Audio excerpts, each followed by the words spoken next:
Wouldn't privatization of volleyball actually help the sport in a way? It If it's an individual, yeah, that's what I'm did, going yeah, to. yeah.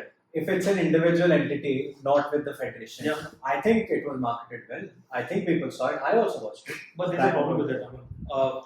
You're saying, sorry, I'm cutting you. You're talking about that it's not sustainable for the future, right? It's Because sustainable. there's always a dispute between the federation and the agency. Because the agency has their own agenda at the end of the day. To be very honest, the agency's focus is not to promote the sport of volleyball, it's to generate revenue. But federation's sole purpose is to promote the sport of volleyball, to promote volleyball in the grassroots.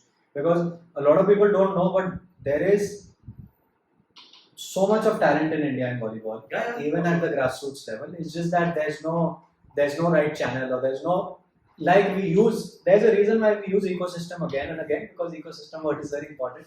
There isn't ecosystem, but I want to ask you, don't you think the privatization of volleyball as a sport helped, this prime volleyball coming out helped? You are absolutely correct in that factor. But I'll take you to the first episode we talked about, and the education factor we talked about. In the first two episodes, we have talked about how it is not the responsibility of the government or the federation to run the sport from a day-to-day operation perspective, but it is to make sure that administration happens properly. Yeah. Rest, everything can be taken by the private parties, either by a CSR initiative or a sponsorship perspective or a brand integration perspective.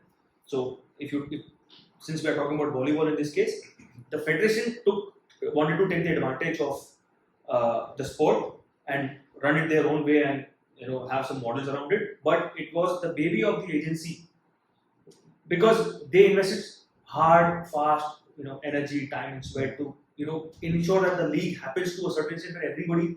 How many leagues? I mean, there are only 3-4 countries who are actually promoting volleyball league per se in the indoor sport. But beach volleyball is happening, but that's a separate sport. Separate sports property within the volleyball infrastructure.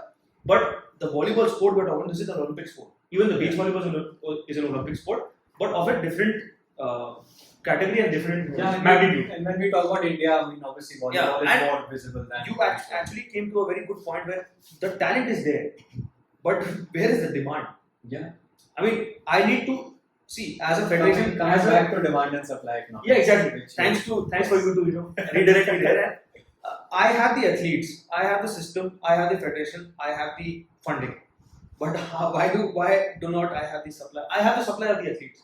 But how do I come to a point where I make it sustainable and self-sustainable, self-running system? It is not my responsibility as a federation or as a governing body to get involved in day-to-day operations of a sport, because I am too worried about the administration part. Because see, my job is to make policy great. How the economics of that sport from an administration point of view has to be done by the government. There's no factor about it, because see, you have to have supervision. Without supervision, you go haywire. But why can't sorry, I'm cutting you. Why can't the government work with the agency? They do. Now, why can't they leave the government also? Let's talk about the federation. I actually agree with the point you're saying. Why can't we say that the federation and the prime volleyball agency that is conducting, they work together? It's a very controversial. I was coming to that. It's a very controversial topic, but I think, see, at the end of the day, I mean, we can say it in open, but we know the purpose of an agency. We know the purpose of the federation. Yeah. And if they work hand, because the agency gets the money, they have the money. Yeah. The federation, obviously, there are a lot of limitations. It's a volleyball. It's not BCCI. It's volleyball, the sport. Obviously, revenue becomes a big issue. But I absolutely second what you're saying in terms of, not because you're my colleague or we work together, but I absolutely second that it is not sustainable, because the sole purpose of the league at the end of the day is to sustain.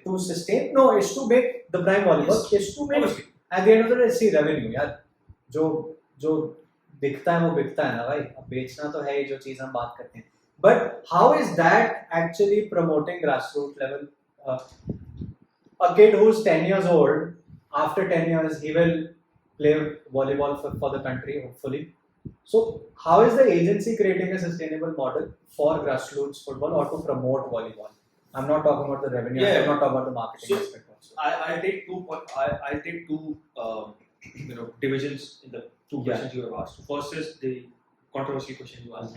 See, it all comes down to, during the WTC final, we were discussing a lot of things, and I posted a lot of things on my LinkedIn post as well. One of the things I wrote in the second day update was the objectives. First is vision statement, the vision statement, mission statement, and the objectives. Yeah. So your mission statement is the one tagline which your company believes in, right? So from a federation perspective, the mission statements change the moment the committee changes every 4 years.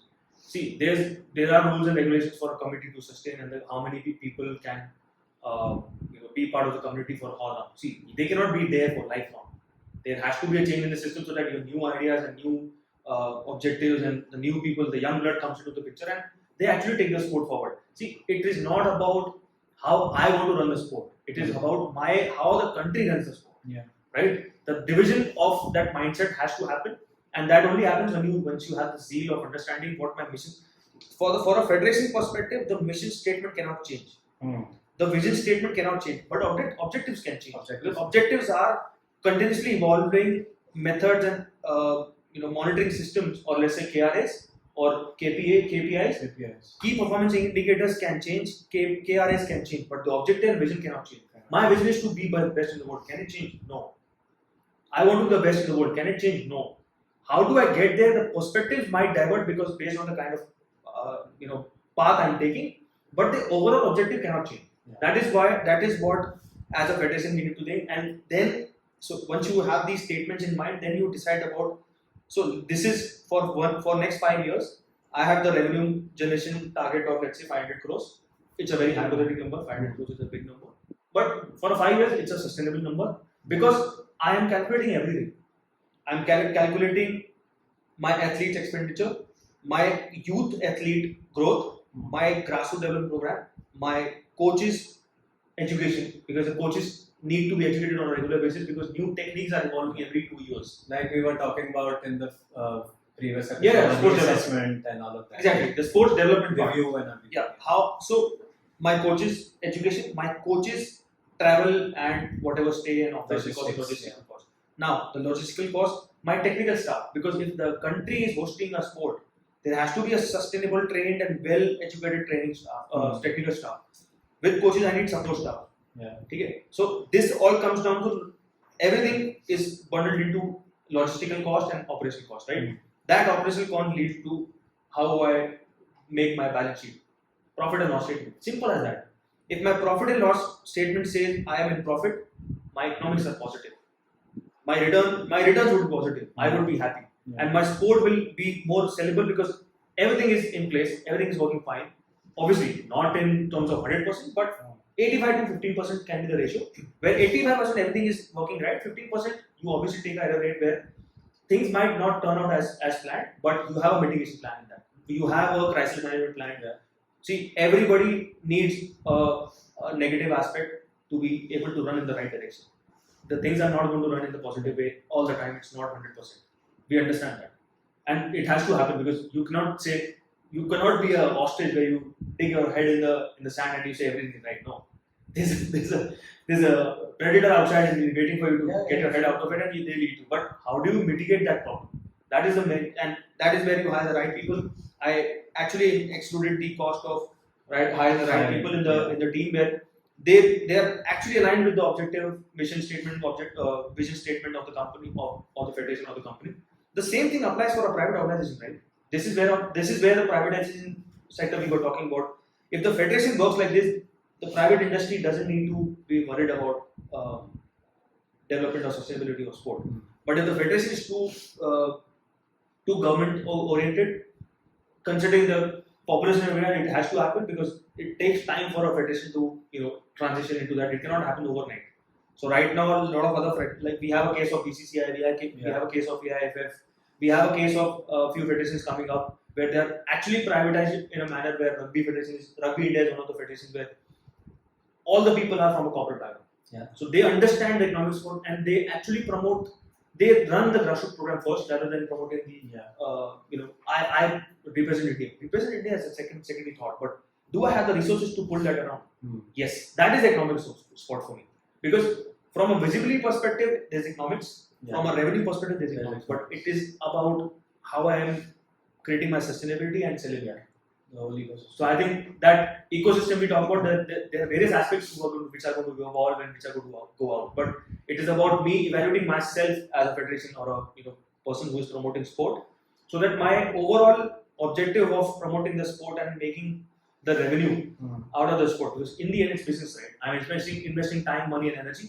I need to get something in return. So either it's going to be monetary, or either it's going to be from a certain objectified level where I understand opening a business and running a revenue stream around. I think we're in love with the word ecosystem. Yeah, that is.